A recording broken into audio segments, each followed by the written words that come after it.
So I'm going to talk about contracts now. Some basic principles behind contracts, and I'm going to go through what makes a contract solid.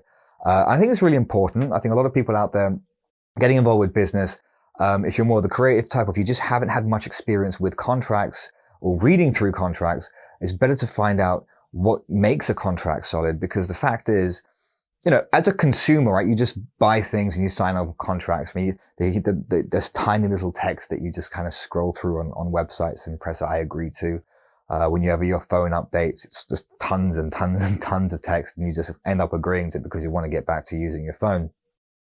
Fact is, when you're in that business, the reason why you have those contracts is because, you know what, when things go wrong, or things do go wrong, or where there are disagreements, disputes, or anything to that effect, when you start running your company, you want to have contracts to really back you up. So you've got to understand the fundamentals. Now, I always talk about pooling your resources. You are most likely, especially for your bigger deals or your bigger, more complex type of businesses or products, you're going to be going to lawyers, especially if we're talking about restrictions or restricted businesses, like, for instance, the real estate investment market, or any kind of investment market, or food and beverage, or things like that.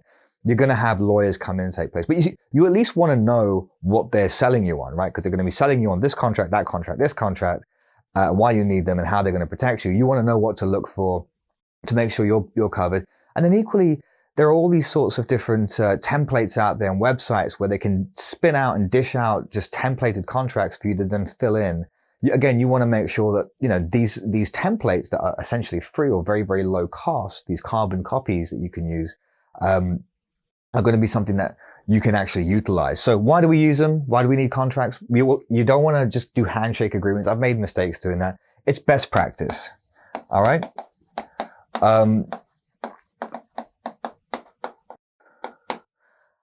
It's best practice. I've literally done handshake agreements. And in the beginning, when we start making money and a couple of people, you haven't got time to mess around with contracts. You think, let me just get this job done. Action, action, action. That's what business is all about. And I've been there. I've done this, you just move ahead and then you don't have a contract in place. It's a handshake agreement. It goes well for a little bit, but you haven't got it in black and white.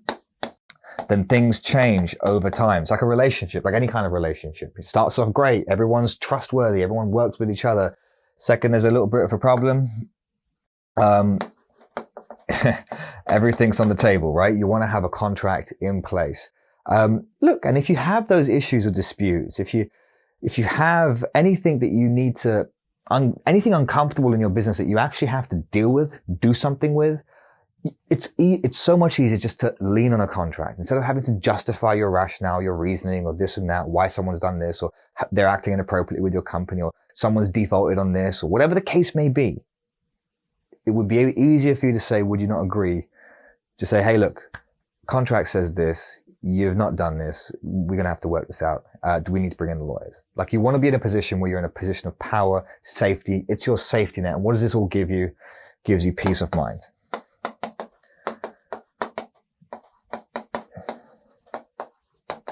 Peace of mind. And that's really important.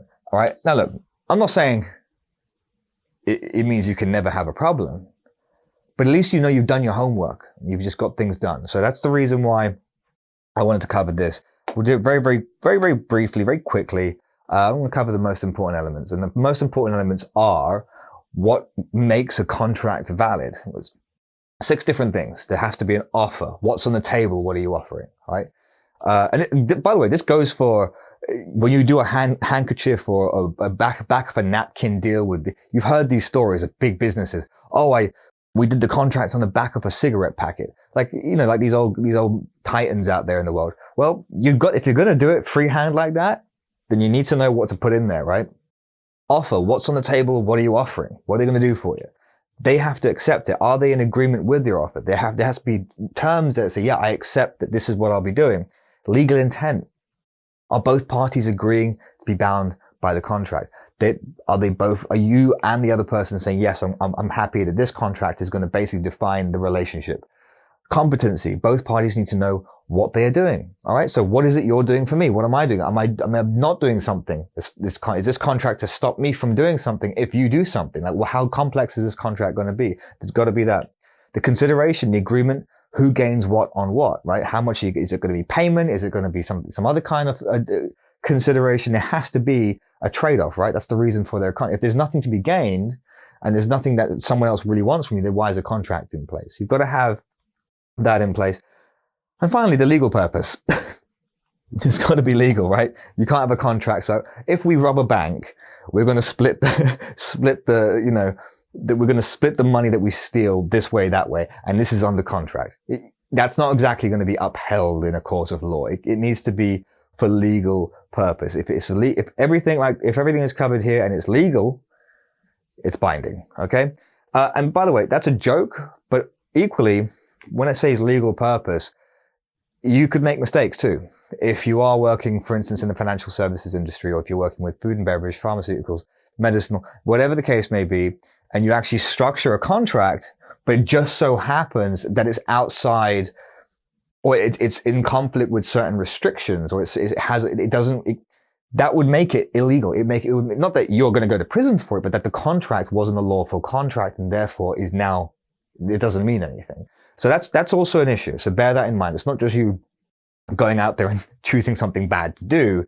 It could just be a mistake. So bear in mind, you've got to have these things, these elements to make a contract valid. I'm going to actually, in the next quick sections here, I'm going to run through, these 6, different elements, what it is to make an effort, what it is for acceptance, what it is legal intent, competency, consideration, and legal purpose. So I'm just going to very quickly give you a bit of a breakdown, not too much in depth, but it's pretty simple to qualify what makes each of those sections relevant to really putting together a solid contract. Okay. So as far as the offer is concerned, you need to establish whether or not a valid offer has been made. That's number one, right? What's been offered? Is it being made? And it needs to be clearly explained in terms of the terms and conditions. And this is what can make a contract very big. Okay. So 6 elements that can make contracts, hundreds of pages long, right? What are the terms? What are the conditions? What's being transacted? Whether each party will do, or not do after the signing of the contract. It's not always just for money, right? It could be, like a non-disclosure agreement. I want you to sign this, so that you don't speak about this business idea to someone else. So it could be that. If the offer is not clear in the contract, it may not be, specific enough to enforce. Now, what does that mean? It doesn't mean that you screwed up in terms of your definitions. It may be that it's too broad. Like you can't compete with the tech industry, for example, if you're being fired from a tech company. You can't work in it's too broad. It has to be specific. There has to be something that's realistically and specific enough so it can be enforced as a contract. It can't just restrict you forever. Okay. Acceptance, in the fact that you have to be in agreement with what's on offer, and both parties have to do that. The other party needs to agree to the conditions. So whatever you put there in the offers, they've got to now be in a situation where they can read it black and white. It's got to state that they are accepting the fact that they're going to agree to this. There needs to be a confirmation that there has been a legal acceptance of the offer, cannot be under duress. So typical scenario, right? Like the old Godfather saying, when he wanted the guy to sign a contract, it's either your brains or your signature are going to be on that paper by the time I leave. That wouldn't be upheld as far as acceptance is concerned. Okay. That's a very dark joke, but the fact is, there can't be any kind of blackmailing involved. There can't be any kind of situation, the person has to be of the right mind. They can't be in a situation where they're drunk or they're incapacitated, or they can't think, or they're perhaps too young. They could be a minor, or they could be too old. They could have some kind of mental condition. Cannot be under any type of duress. Pretty obvious. But yes, it has to be said. Legal intent, both parties, agreeing to be bound by that contract. Well, you've got to make sure that both parties have the intention to be bound by it. So you're saying, hey, I want you to sign this contract because I want you to do this. And they're going to say, yes, I believe that this is the right thing to do, and I'm going to sign it too. The person acknowledges that they intend to perform their obligation on the contract, right? Like any contract. By signing it, whether you're signing it or they're signing, or for there being a contract in place, the other guy or the other person's agreeing to abide by the terms there. They understand that, of course, with every contract, as soon as you sign the dotted line, that there can be legal action if they breach those terms and conditions. Now, look, contracts are contracts. Sometimes they're detailed enough that legal enforcement can become quite a scary thing, especially when it comes to your business. You want to make sure your contracts are tight and they're strong. Okay. Competency. Both parties need to know what they are doing. I mentioned this as far as duress is concerned. Impaired judgment, time of signing. Okay. Mental capacity to understand. Age can't be a minor. Both parties need to be of sound mind, right? Very, very straightforward. This is just a bit more specific. Okay. You cannot have drunk people. You cannot have people who are not in a mental state or, people who are incapacitated anyway. Anyone who has some kind of brain damage. I'm reeling off some examples here. The fact is they have to have the ability to understand what they're doing. So make sure that is the case. And consideration in the agreement. What does consideration mean, right? It means the exchange of value. Consideration, that's what they call consideration. Consideration is, am I going to get paid? Is it going to be, it's the payment for what is being performed against the contract, okay? It's the value to be had, which can be anything like money, knowledge, goods, and services, right? So I'm giving you a contract to sign. I want you to give me that database that you have. So it's not really payment. It's really you giving me information over, whatever the case may be. I said this before, it could be to do with you not doing something, like a non-disclosure agreement, for instance. And if there's no exchange, if there's nothing to swap, then there's no need for a contract. It can't be enforced, right? There has to be an exchange of value, or consideration. There has to be something that is being traded here. Legal purpose. I mentioned that.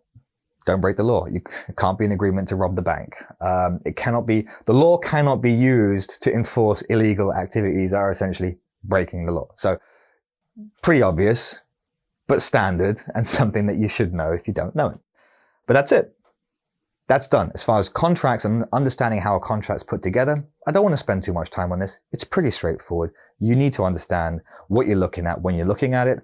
Now let's go into the more relevant stuff to do with protecting your downline, your network agents out there. Like we spoke about raising capital just now, right? So if you're raising money, you've got lawyers and you've got the structure to raise capital. You're now bringing in parties. So you're bringing in investment relations, people to work with you. So brokers, maybe you're signing deals with alternative investment companies or VC companies or angel investors, syndicates. And they're like, okay, we want to put money into your business. Or you're doing deals with other retail companies. Now you want to know how to protect those relationships, because that's really the stuff that you're actually going to be dealing with on a day-to-day basis. Because that's what this is all about. Once you get going, you want to keep it going, right? And you want to know how to keep it going, at least most importantly, from a legal perspective. Because even if you have judgment errors in terms of your business practices, you always want to know where you can lean on from a legal perspective too. So I'll see you in the next section.